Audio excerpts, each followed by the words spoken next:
I like your background. Hey Laura, say hi to Keith for me, for us. Say hi to Keith Chow for us. Oh yes, definitely. Yeah. Again, my name is Laura Sirico. I'm with the Nerds of Color. I love this movie. It was so cute, the kaiju, and it's just I love the aspects of it, the themes and everything. But I need to ask this question first to Christopher because, Ken Sato. I need to ask because Ken Sato is a famous baseball player. He came from a famous LA team. I need to know, as a Dodger fan myself, does Shohei Ohtani play any inspiration in your portrayal? If not, who was your inspiration? That's a great question. I really, as a kid, my mom was a huge fan of Hideo Nomo, who also played on the LA Dodgers. Yeah. So we went to go see him pitch. And so for me, I was a big fan of him. But I didn't really play baseball in the movie. It was just a cartoon. No, I'm kidding. I'm kidding. No, it did play a great inspiration, but the confidence I felt came from, again, more of the moving often in my life and having to try and fit in. So that's where I think the confidence came from for me.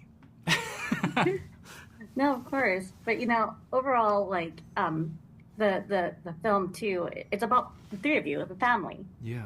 And I know Shannon Tino wanted to emphasize family in the film and parenthood, and it really hits home to love and sacrifice. Were there any moments in the film that made you think about your own family's sacrifices, especially as Asian Americans? We have generational and family trauma. It's just built into us. But I was wondering if there's any moments in the film that made you really think about this family sacrifice. As it's for all of Wow, you. that's so interesting because I think specifically that we're coming and good Dodger fan. I think it's just really serendipitous that Ultraman Rising is in conjunction with Robert Vargas's newly painted Shohei Ohtani mural in Little Tokyo, and it's called LA Rising. So that's just a serendipitous thing. But when you're talking about intergenerational trauma, it's not specifically to Asian or Asian American families. It's relational to all families because the words "I love you" are so powerful. They're so vulnerable. And not said enough. And not said enough. And I think particularly us with Asian faces, we reflect back to the idea that, our newer immigrant families were not able to say that. But I think for Christopher's kids, himself, to be able to say I love you, it's an automatic evolution in being able to live in a society, in a culture, in a nation like America. It's like, why can't we just say I love you? And can't we get along? It's like those three words are really embodied in every single scene because what does it mean to love? It means to care, it means to sacrifice, it means to love. And that's what those, the power of those three words mean. Yeah, but I know, like it was such an emotional story of what Ken goes through and what the parents go through and missing the family. And was there any moment for you that kind of stood out for you the most? Like, is there a moment where you're like Ken's relationship with his dad, or Ken's relationship trying to find find a sense of self and figuring things out? Oh, There's a moment with my character in the movie, I won't say when he talks about his mother and the voicemails that she leaves. And I save almost all of my mother's voicemails now just because I need to hear her voice. yeah. So I hold on to those moments of coherency. I love them. So I think I had a moment, but it was actually in the recording studio where I think we go to an island and we just remember we're just kind of looking up In the cabin. and for some reason, just as an actor, I was kind of okay, I'm going to look up and see the stars and everything, and there's my son, and it just came to full circle at that moment, and then of course, then he comes right and kills the moment, but to me that was the breath. And what I liked about the movie were, sure, there was all of this and all of this, but what I loved about watching the movie is that there were moments of just the breath. Yeah. Yeah. It's And the it quiet said it all. moments. It It's the said it quiet all. moments that really encapsulate Yeah. everything. It's not just the big worldly, battles or anything. It's the quiet moments that really speak to the two characters, but it also speaks to the world. I feel like in a world of ADHD, like we're all so we're trying to keep up with the internet and think so quickly. It's those moments of breath really create that levity and the connection to the movie, because then we can really also connect in our own lives in those moments. Just taking in the breath and giving out the Yeah. breath as well.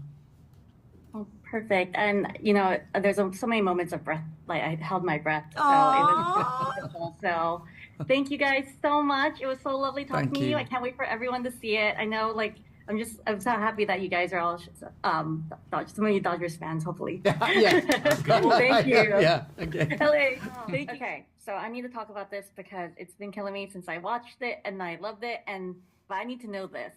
I can't help but notice that Ken Sato, a famous Japanese baseball player, Japanese American, Japanese baseball player, is Ultraman from a famous LA team. There's also a Japanese superstar baseball player on a famous LA team right now. I need to know, does Shohei Ohtani play any inspiration for this character or the series? If not, who is the inspiration? He actually didn't. I came up with the idea back in 2001 when Ohtani was probably like 8. So it wasn't, but I wanted to have a character that was confident, that had swagger, that was great at what he did. The actual inspiration for him is one of the people who I think is one of the most beautiful people that ever walked the earth, Toshiro Mifune. So his hair from his early films, I was like, we got to get that hair. So working with Keiko Maruyama, our character art director, really making sure that we got that Mifune-san hair. Okay, that was killing me inside because the baseball player and LA team, I'm like, oh my God. But I know that the emphasis on the film was focused on family, becoming a parent and going through that. But, Ultraman is still an iconic character, who's known for his action and the famous kaiju battles, that he faces and saving Japan. What was another major focus that you wanted the film to center on beyond parenthood and beyond the family aspect? So we wanted it to connect with people in a deeply personal way, but also we had that legacy of Ultraman. So how do we tell a story that's universal, that's global, that as many people can enjoy as possible, whether they know anything about Ultraman or not? But Ultraman has an incredible legacy in his philosophy as a character of always trying to find balance. That was another huge element in that was inspired by Ultraman. It's really about discovering, having the new audience discover who Ultraman is, and letting the story and the character tell us what it means to be a hero, and to rise to the occasion, to make that needed choice to save an innocent kaiju for one, or just any situation, any conflict that people might face. It calls upon yourself to be that hero. So. Well, what I found really interesting about Ultraman is that, this character is Japanese American. He went to live in America. He's, become a little more westernized, and they called out his sass and stuff regarding that. And I was wondering what was the decision to kind of Americanize him instead of keeping him in Japan and keeping the story, Japanese based like the originals? So when I first wrote the character, I wanted him to have the kind of big swagger that you see from American and even European athletes. But when the film came over, we were developing at another studio where it was entirely set in Japan. But when it came to Netflix, Makiko Wakita, who her last name is the main namesake of Ami Wakita, and it's kind of based on her. She's from Kansai, and she's a big Tigers fan, so that's why we dressed her in Tigers colors. But she pointed out, she said, a lot of Japanese players don't have that same swagger, so what if we leaned on her experience, having been born in Japan and moved to the United States, and John's experience as well, to give it a little bit more complexity. And I love that idea. And then I just listened to these folks, and it really inspired a lot what we did from there. And it's been really incredible to see the reaction of people to it. And that's, I got to give credit to the stories of folks that actually experience those things. But we've always felt, all of us have felt like an outsider in some way.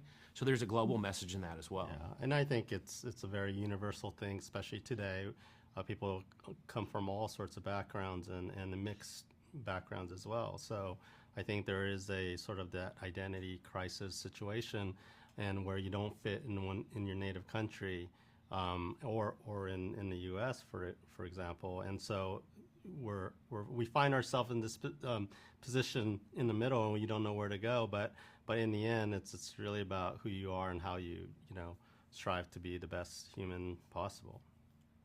Well, perfect. Thank you guys so much. I love it. I can't wait for everyone else to see it. The kaiju is so cute, and me is so cute. So thank you guys so much. Thank you. And Nerds of Color might be my favorite name for an outlet, period. It's pretty amazing. Thank you. Yeah. No, it's like, this is perfect. It's just the mixture of like Asian American, and it's just amazing. So thank you. Thank you so much. Really appreciate it. The activists, directors, comments and the lectures, fanboys, professional artists and professors. Maybe a nerd who's just like you, talking about the things that you like too. So I invite you to the NOC in full